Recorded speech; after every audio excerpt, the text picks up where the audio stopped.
Creek tribe. One thing that I always kind of noticed is like the poverty that was in there for like a first world nation.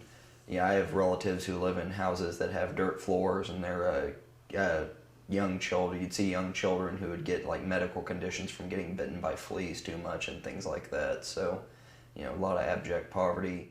There isn't a Creek Nation hospital until you get to Henrietta, which is about 22 miles to the east of Okemah.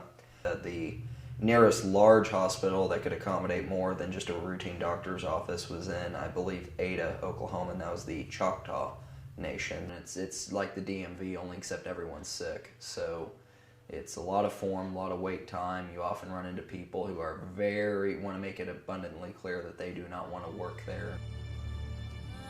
My entire family, even into my extended family, uses IHS. While we're members of the Cherokee Nation, we go to the Citizen of Potawatomi Nation Health Clinic in Shawnee, which is the closest one to where we live. I think it's important to look at, when it comes to Native American health, the factors that are playing into it, and oftentimes it is because of, they have higher rates of obesity, HIV, suicides than pretty much any other ethnic or racial minority, and you have to look at why, and a lot of it stems from discriminatory policies of the past, from the assimilation and eradication eras.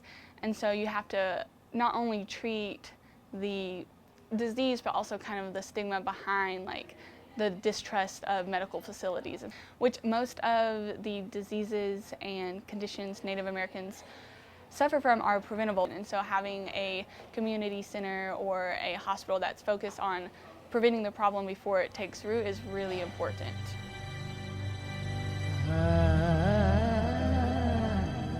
I am a member of the Wichita and Chickasaw tribes. I'm enrolled with the Wichita tribe.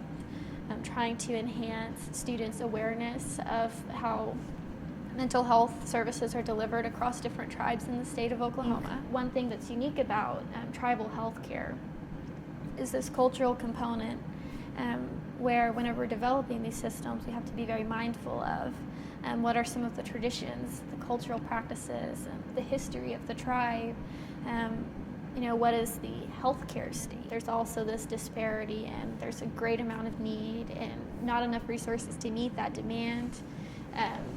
So, it kind of interferes with some of the efficacy and efficiency of providing those services.